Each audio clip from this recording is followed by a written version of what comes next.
Good morning, ladies and gentlemen, and welcome once again to KWN Network, where our purpose and our aim is to capacitate and train in matters of leadership, matters of giftedness, matters of purpose, and matters of business.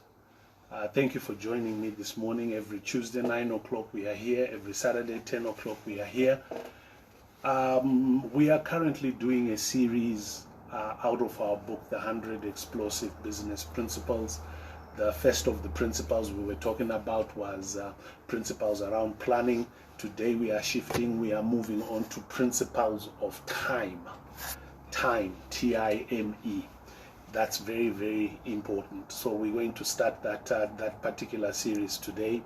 We are back here on Saturday. This coming Saturday, we are finishing the series. We are doing the 5 steps to becoming. Then on Saturday, the 23rd of May, we start a new series called Understanding Covenantal Hierarchies and Arrangements. In other words, understanding covenants. That's going to be exciting. Please join me for that particular series, which we are starting on Saturday, the 23rd of May. Today we are talking about time. We are talking about time. By way of introduction, let me start off by saying that time is not just a concept. It's not something you get 24 hours of every day.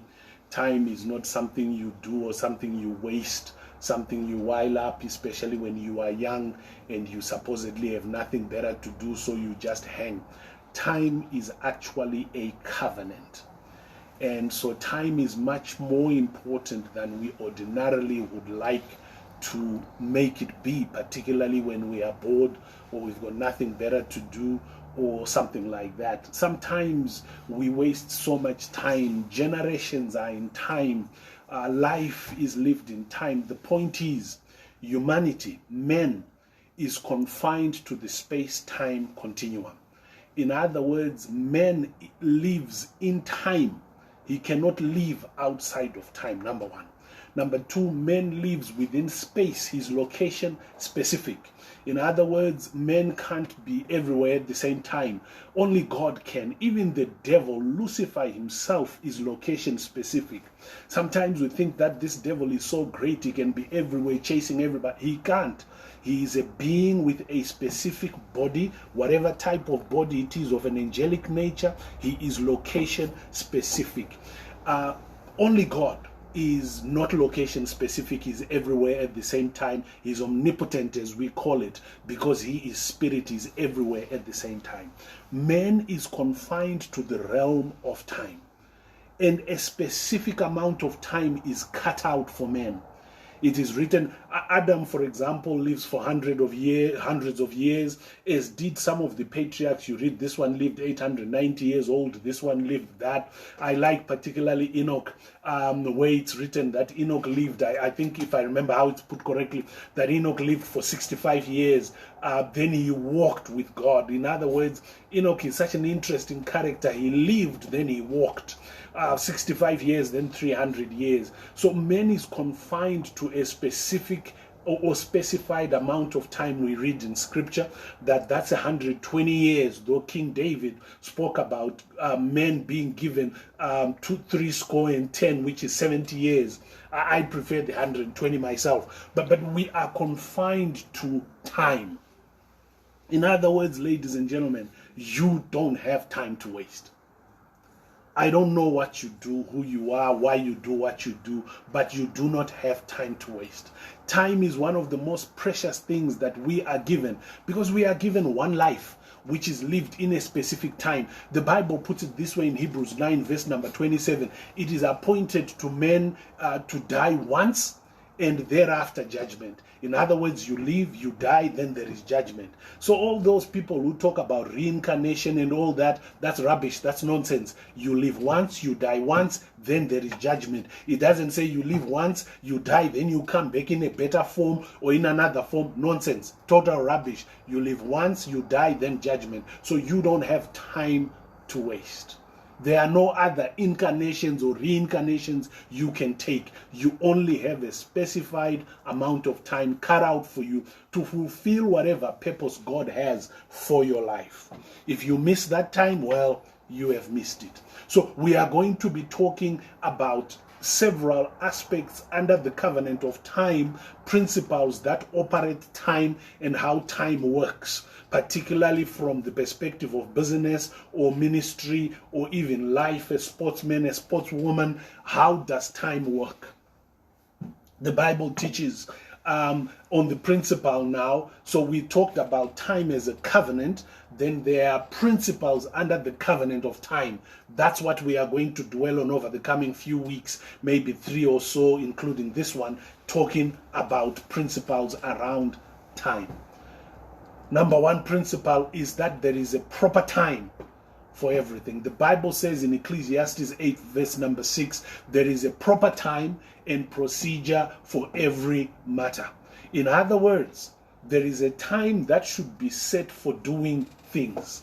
You can't do things haphazardly. Yes, when you're on holiday or whatever it is, you can get up at 10, you can get up at 12 because you are chilling, you are resting, you are rebuilding your body, your energy and all that. You can do that. That's not a problem. But outside of that, in the normal course of your walk of life, there must be a time that is proper, that is set for everything you need to do. That's critical. That's important. Let me explain it this way. Life is lived in cycles, and we will talk about this, talking about these principles of time, as well as in the series that we are going to do, Understanding Covenants. Things are done at specific times for specific reasons. For example, ordinarily, for those of us here in Southern Africa, there is what we call summertime, which is the time when we sow seeds. That is important because it is at that time, it is the proper time for you to sow your seed, to plant your seed, because the things that help seeds to grow are available during summertime, such as sunlight, such as rainfall, or water in your ground. Those things are important for any seed to grow. Of course, with advancements in technology, hydroponics, and all of those other things, you can do cleverer things. You can build a greenhouse. You can heat it up, for example, to take away the cold so that it's got the atmosphere of summer in it, even if you are right in the middle of snow. That's okay. The point is that does not change the fact that for a seed to grow, it needs a summer environment. So the summer environment is either the natural summer environment, or you create a summer environment when you must plant your seed. There are certain seeds and certain crops that are of course grown in winter. I get that, such as your wheat and so on and so on. Here in Zimbabwe, we grow our wheat during winter. So around time like now, our farmers are busy planting their winter wheat, as we call it, because of what it requires. The point being that for every seed to grow, it requires certain things. It requires light for photosynthesis. It requires water. It requires the correct kind of soil, temperature, and things of that sort. So there is a proper time for doing everything. If you are a manufacturer, you can't start manufacturing the butter when it's run out of the shelves. You start manufacturing it weeks before, so that by the time it runs out of the shelf, you are simply restocking. So there is a proper time, it says, and a procedure for every matter. Those procedures are your process flows, how you do things. You can't now say there's no butter in the shelf, you now start running around to manufacturing it. No, you come up with a process flow that says for us to manufacture butter, it takes 4 days. Then there is the logistic side, which includes, number one, procuring the materials or the inputs into the butter, the manufacturing itself, the logistics that relate to then delivering them from the manufacturing factory or plant over to the supermarket, for the supermarket to then put it onto the shelves, and all of that. Those are procedures. So there are proper times and proper procedures for every matter, it says. Not some, every matter.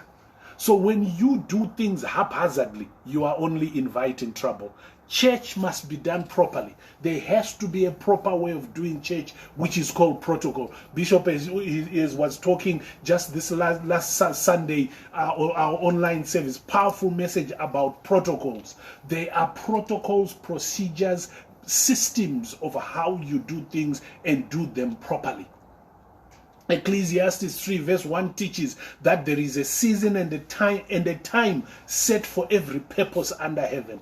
In other words, even the purpose of your life can't be done haphazardly, because there is a time set for it, usually because around the time that is set for it is the provision for it to succeed. Provision such as whatever sunlight you need, whatever water you need for the things that you do. In other words, there is a season that is said. Season itself is a factor of time. Seasons are timelines.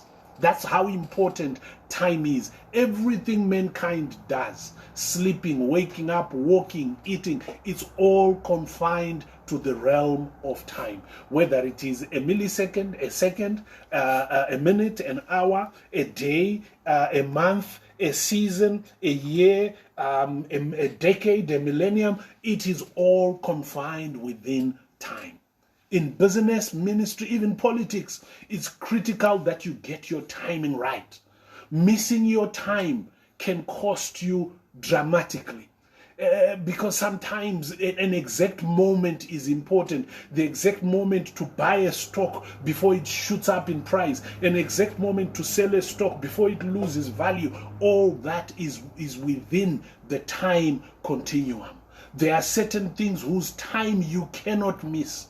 You cannot start preparing your bid or your tender for a license, for a telecommunication license the day before. You will miss the bid, and they will not extend it just for you. You will be punished heavily in business by the time process itself if you don't respect time. Time needs to be respected, because every second that is gone is gone. You cannot recover time. You cannot go back and say, okay, I lost 2 seconds yesterday, let me dial back the clock and recover the time. You can't do that. It's not doable. We only have one instance in history where time was suspended, and we'll talk about that starting Saturday the 23rd of what happened in those circumstances. But in the ordinary course of life, you can never recover even a second that you lose or that you have wasted. Tardiness in business, lateness in business is punished heavily. You will not be forgiven for missing and messing up with time. Learn to treasure time. Learn to respect time, and it will respect you right back. That's why it is written, one of the gifts of the sons of Issachar is that they understood time. So the process of understanding, respecting, interpreting, redeeming, and maximizing time is a skill set all to itself. And it's something we need to learn to do.